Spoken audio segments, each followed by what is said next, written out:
this is episode 2 of Why I Left Islam. All right, let me. Oh, I should share my screen. I think that would help.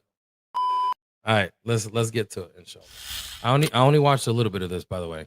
Just FYI. I haven't seen it. What was that? I haven't seen it. Okay, alhamdulillah. Which is in the border of Iraq and Iran, but due to the war of Iran and Iraq, so we have to flee the city and go to the capital of Iran. And then I grew up as a normal Muslim, but I really loved Quran and especially reciting Quran. Well, that's very big in the many Muslim countries like Iran. Yeah, that's right. So I began to recite behind a closed door. My mom and dad doesn't know. My family doesn't know. Why would you do that behind closed doors? I mean, Muslim family, Muslim country. So not closed door in the house. That I was feeling ashamed that people, my mom and dad. So a Muslim in a Muslim country with Muslim parents, you're ashamed of reciting Quran? Like the story is a bit sus already. But maybe he's a shy guy. I mean, he doesn't seem shy to me here. But let's continue. Maybe he was bullied or something. Maybe, I mean, if you've ever, like some people recite the Quran so terribly, like I'm embarrassed, right? So maybe it's secondhand embarrassment for him. Yeah, it happens to some people. Huh? So what are you doing? So because you have to shout, you have to raise your voice, and Stop. Is this dude being serious? Like in the middle of the Quran, Alhamdulillahi Rabbil Alameen. Like this guy, like randomly you got Tourette shouting. syndrome? Like, yeah, I don't know what he's doing. What is he doing? When do you randomly shout during the recitation of the Quran? I don't know.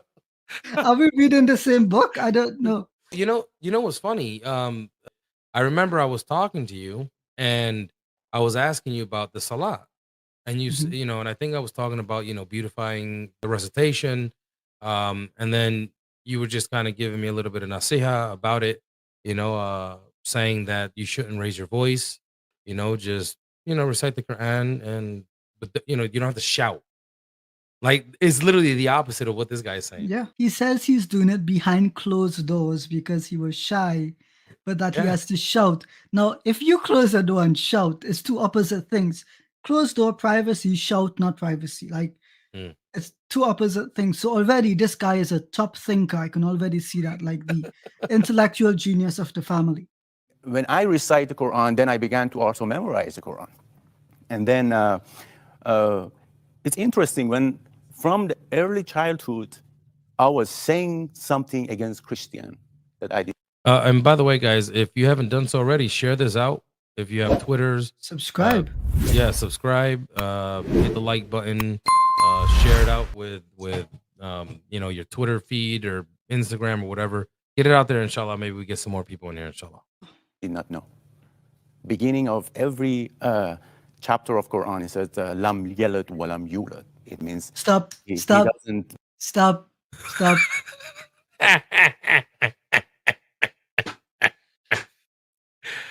Oh my God. Did you hear him? He said every chapter of the Quran starts with Lam Yalid wa Lam Yulad. This guy, I could imagine, right? He's going to lead Salah, right? And after he says the ta'awudh, he's like, instead of saying like Bismillahir Rahmanir Rahim, right? This guy's like, Lam Yalid wa Lam Yulad, Alhamdulillahi Rabbil Alameen. Like, what's going on here? Before he starts Surah Al-Baqarah, right? The guy's like, Lam Yalid wa Lam Yulad, Alif Lam Mim. What's going on here in this guy's head? I don't know. And the thing is, this is something basic. Every Muslim knows that every surah of the Quran except Surah Al-Tawbah begins with a basmala. So it's a bit strange that this is the statement. See, but he said he grew up in a Muslim household. He said these things since he was a child. It's gonna be kind of difficult to say that these things and then give us something that's not the start of the Quran. It's a little bit confusing. But just keep in mind, brother, you said that they make these videos to encourage Muslims to leave Islam to join Christianity. Correct. So these videos aren't made for Christians, they're made for people like you and me. So this video, its target audience is me, it's Isa. And so as the target audience, we decide whether we agree with the content or not. If this is reasonable, can we identify with it? Do we think it makes sense? And so far, the answer is quite simply no. I'm not trying to like be mean here or something like this. I just look, man. It seems like he's lying. I believe that this is one of the tactics of the Christian missionaries. He said so many wrong things, and to me it seems like a lie when someone says, I'm a Muslim. Even the Shia knows. Even the Shia knows when Mhm. when you recite Quran, you say Bismillah Rahman Rahim. He literally said a verse from chapter 112 of the Quran, the third verse, and he said this is uh Every how chapter of the every Quran chapter starts. begins. So like, where do you get that from? No one believes it. If you believe, like I said, if these are the people that take any Muslim away from Islam, like you must be very, very lost, and you do not understand Islam or the Quran or anything, right? But to me, this sounds like a straight up lie. To go back to Malaysia for a business trip. And what kind of business were you in? It's just a family business. My brother started to import and export some goods, into Dubai and, vice versa. And then I have to stay in Malaysia for 3 months. And then my brother left me with a lady, Malay Indian. I was not married yet. That was in 1998. And I was accidentally went to the church. Accidentally. Yeah. From what I understood, she was kind of saying, hey, you got to come to church. You don't want to offend. Yeah. So you end up going to church. That's right. Yeah. So Still his friend, or is it something else? Because he says she's Malay Indian and she invited him to the church. Now, Mhm. if a random lady I'm doing a business trip with asks me to go to a house of worship with which I don't identify, my answer is simply no. I mean, I would probably go to a church. Like, I'm the exception. I like seeing that stuff. But someone other than me, typically, I'm going to be like, nah, I'm good. Yeah, So this guy, if he was Shia, I know by I'm the that way, way. I know I'm that way. English during that time, so very slow and stuff. But these guys came and they prayed for me. But they prayed. what Muslim? Yes. Well, This was my experience Well- I found with Muslim. what Muslim lets someone pray over them like a pastor or something? I don't get it. Right? I know, Because when I was in the hospital, a pastor walked up to me and just put his hand on my head and started praying. I'm like, bro, I'm good. He put his hand on my head. I'm like, what are you doing? He's like, I want to pray for you. I'm like, yeah, I'm not Christian, but I'm like, thank you, but thank you for the sentiment, but it might be better to ask before you do it, right? Because I don't know. I guess they thought everyone wanted to be touched or something. I was just That's one of those wow. people. Don't touch me, right? I said, God showed me the truth. And then I went to sleep and then I had a dream. And when I woke up from that dream, Look I at the felt hands. the presence of the Those are definitely Christian missionary hands. That's what I'm 100%. thinking. Right? Anything touches me like that, I'm reporting to the police. Straight up. Okay, this is the second one, then I suppose. Yeah, this is number 2. Anniversary message to let everyone know why I left Islam. And hopefully it'll help somebody else that's in Islam. All right. So I want to let everybody know why I'm getting Takia vibes, by the way. I left Islam. First of all, there was some things wrong with Islam, but I didn't realize anything was wrong with Islam until I actually left. I was in Islam. I didn't take notice of everything that was going on. I felt some things was off, but I didn't know everything that was going on. So let me first say that on June 18th, 2006, I came out of Islam and skydived right into Christianity. So I did what most Muslims would consider is shirk, associating partners with Allah. So they believe that in what they would consider Tawheed. And Tawheed is What is Tawheed? It's weed, but ta. That might be some good stuff, bro. He looks like he's on some good stuff. Taweed. Okay, I Taweed. think he's trying to say Tawheed. this extreme position that they have that God is one, and they associate no partners with him. So because Hold up. they How the hell is that believe- extreme? How the hell is that extreme? What is the extreme about that? I don't get it. What did he say? I ain't hear him. It's like they've got that extreme position that God is one. Have you not read the Bible? Has he not read the Bible? Doesn't Paul say that for we know that there is no God but one? Don't you read in the Hebrew Bible, thou shalt have no other gods besides me? Don't you read, hear Israel, your Lord thy God is one? You don't read any of these things? How is this an extreme position? This is like If a Christian says that believing that God is one is an extreme position, then you're kind of accepting that you don't believe in one God, even as a Christian. Do you see the problem? Yep. So by Absolutely. definition, this person would not be considered a monotheist, but a polytheist. As a matter of fact, I think it's more extreme to say that God became a man and died. That's just me, though. That's thoughts. So I want to tell you though, why me? What happened that caused me to leave Islam? Why did I leave? For one, there was no assurance of salvation. There was no assurance of salvation. Islam is a work-based religion. That if your good deeds outweigh your bad deeds, then maybe. Do you know the verse in the Quran? Is there a verse in the Quran? Nadim. Man, I forget the verse where it says those who do X, Y, and Z basically, like, look, there's no fear on them. so the thing is, we are assured salvation in Surah Al-Baqarah, the very second chapter of the Quran. Allah tells us that if we believe in the unseen, we spend out of what He has given to us and various other things, that we will be of the muflihun, that we will be of the successful. Here it means successful in salvation. So as Muslims, we believe that if you attest to the Shahada and you believe in the 6 articles of faith and you live a life which God has guided you to live according to the remits of Islam, then you will be saved. At no point do we say that this is not a guarantee. God has guaranteed you success if you live up to your parts of the deal.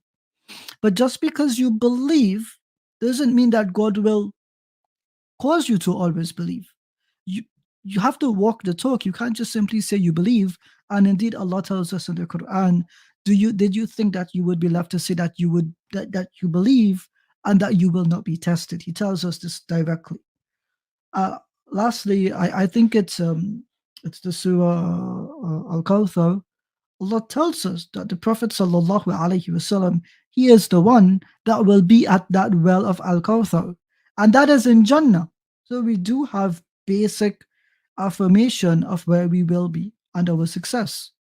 So I don't know where he's gotten this. This is a basic Christian talking point. And I've never heard a Muslim say that we aren't guaranteed salvation if we live up to our part of the deal. Will consider you for paradise, which is what they call Jannah. And Jannah is paradise, is what we would call heaven. And then you have Jahannam, which is hell. So they believe that the way that you make it to paradise, first and foremost, is your good deeds have to outweigh your bad deeds. But there is no promise of salvation. The only promise of paradise for Muslim, the sure promise, is if a Muslim was to die in jihad. So if he was to give his life or her life in the process of the faith. And the scholars will tell you that they believe in 3 different types of jihad, right? The one jihad is with just like the war with the flesh. And the other jihad is the war with the tongue. And then there's the religious jihad, which is like martyrdom. With martyrdom, they believe that if you were to sacrifice yourself in this type of jihad, then you're promised paradise. Yes, we believe that if in fact you die shaheed, which is to die in the cause of Allah, that these people, brothers or sisters, will be admitted into Jannah, right? The way he's making it sound is as if we're some tease, right? I'm not going to say the word. You know what I'm talking about.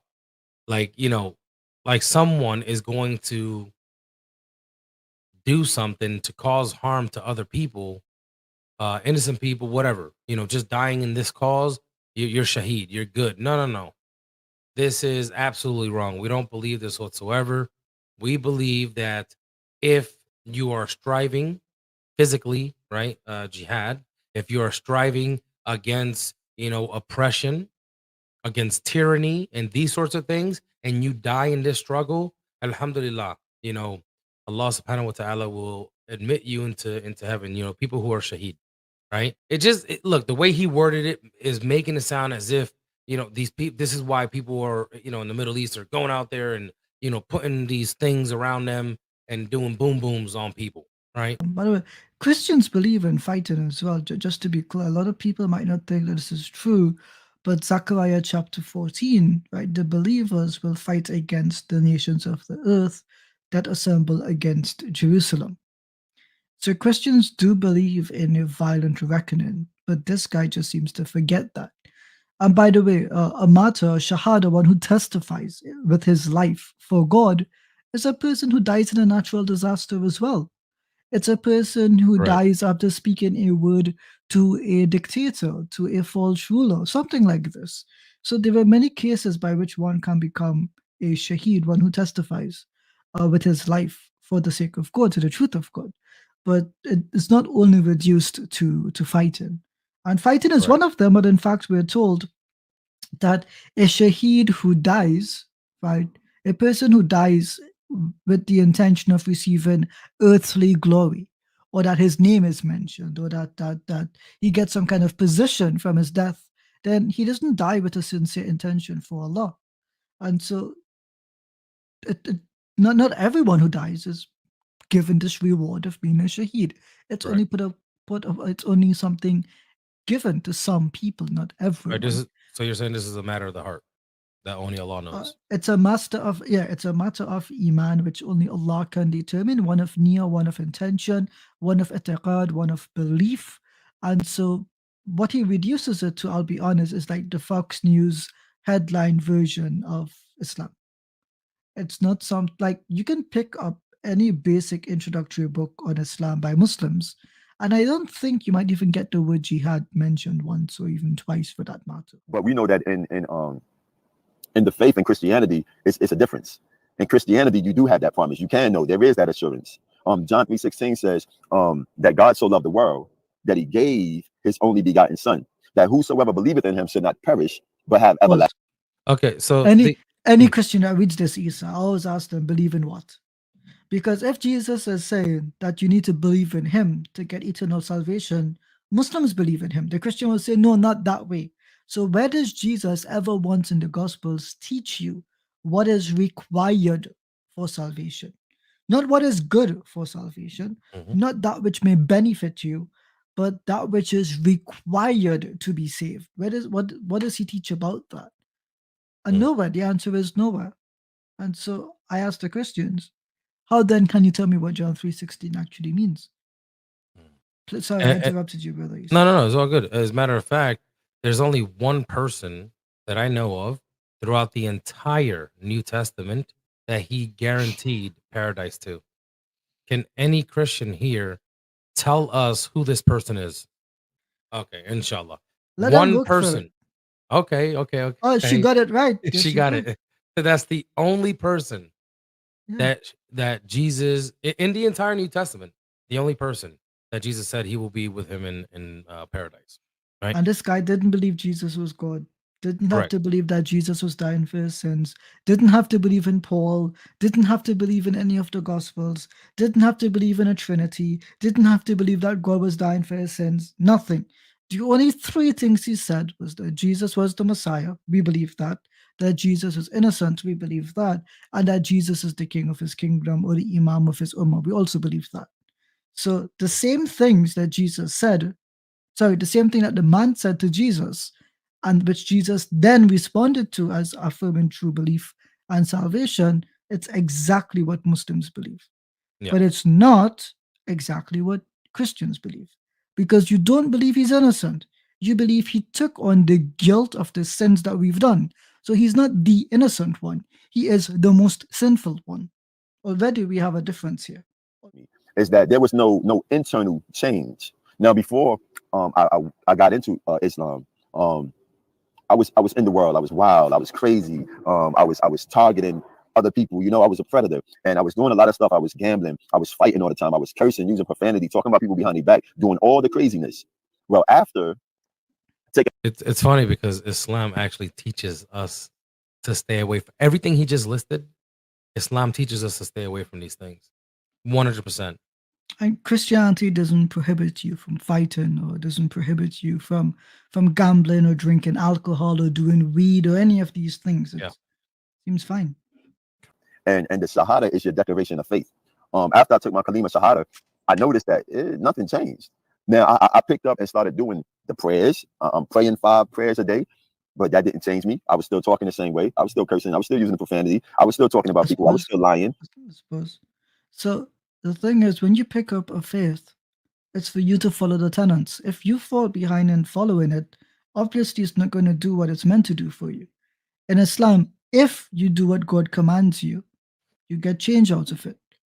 But if you don't do it, like this guy still says he was talking the way he used to talk, do what he used to, then you haven't changed anything.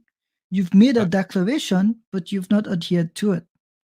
Yeah. Just because you've said something, again, just because you've spoken it, doesn't mean it's entered into your heart. And Rasulullah tells us that there will come a time when people who recite the Quran, but would not go beyond their throats, meaning it will not enter into their hearts. So if this guy is saying it never entered into my heart, how can I know that you were a Muslim at all? Right. And it's like this for a lot of people who become Muslims. They accept Islam, and I mean, look, I'm an example of that. But like nowadays, you can't stop me from praying. Like I will fight somebody, to try to stop me from praying. But I'm gonna pray my 5 daily prayers. You know what I'm saying? I'm gonna fast in the month of Ramadan. Um, Adhere to the tenets as much as you can. But this is it's a process. Some people I know people who jump into the religion 100 miles an hour. I mean, Mhm. they accept Islam that very same day. They're learning Quran, they're praying. You would think that this person is like the most pious person. And obviously Allah knows we don't know, but from the outward We judge. outwardly, we're looking at them and we're like, man, he jumped into it feet first, and they're still going hard to today because they believe it Mhm. like that, right? It's just a thing with characters. Some people are like that. Some people it takes time. Alhamdulillah, we're all Muslims, and may Allah protect us from Ameen. disregarding His commands. I mean, Throughout the, I'm reading my Quran and I'm fasting during the month of Ramadan, and I did it for years, but nothing changed. Nothing on the inside of me changed. But It's a coming you into problem. it sounds like a you problem. That's the definition of a you problem. Christianity, the change was immediately. The change was immediately. When I came into the Christian faith, immediately I started noticing that when I would talk a certain way, when I use the same curse words I've been prone to using all my life, that now I have a twisted feeling on the inside of my gut, like something is wrong. It was grieving the spirit of God on the inside of me, and it made me stop because I didn't like that feeling. And because I didn't like that feeling, I eventually stopped doing it. So everything, all my bad habits, I stopped doing as a result, not because of what the Bible said, particularly, not because of anybody telling me I needed to stop, but it was. That's right. Allah doesn't change people until they change themselves. Right. This is again a matter of the heart. This has to do with sincerity. If you're moving in a particular direction, if you take a step towards Allah, Allah takes two towards you. If you walk to Him, He runs towards you. Right. So this is what this means. Because some people would say, well, that doesn't sound reasonable or logical. You know, we're becoming Muslims, or we're becoming Christians, or we're becoming this or whatever, so that God can change us. Yeah, but you have to want to change, right? Because if you don't want to change, then what's the point? Well, You understand what? he does say that he didn't make any effort to change because he said you were still living the same lifestyle. I mean, actions are by your intentions, right? That's what the Mhm. Prophet sallallahu alaihi wasallam teaches us. So if he didn't intend to change with Islam, but he intended to change with Christianity, it is obvious where the change comes from. You are the impetus, you are the driving force behind it. And yes, Yeah. Allah can guide you. I mean, if Allah put you in a masjid and He put you in front of the Quran and He put you in the place where you needed to be, but you Mhm. didn't intend to follow up study with action, then that's your fault. Allah can't force you, and Allah tells you this. He does not force you to believe. He just gives Yeah. you the choice, and He leaves you And the to dig tools. your own grave. And the That's all it tools, which is. is the sunnah. Yeah. Yep. The Quran and the Sunnah. I think I'm done with this guy. The next one is quite long. Okay, it's up to You want to you. rule on him? I'm all good. Yeah, it just seems unlike, but from his own testimony, he was not a practicing Muslim, and he had issues with belief. And so, if some people choose to be polytheist, I don't have a problem with that. Like, it's them who's losing salvation. It's not me. Should I grieve that a son of Adam goes to Jahannam? Sure, but it's not going to wake me up at night for someone like this, because clearly if they don't have the impetus to change, I can't force them to change. And Islam does not need anyone except that Allah will replace those who have left with those who want to believe, and they will exceed us in righteousness.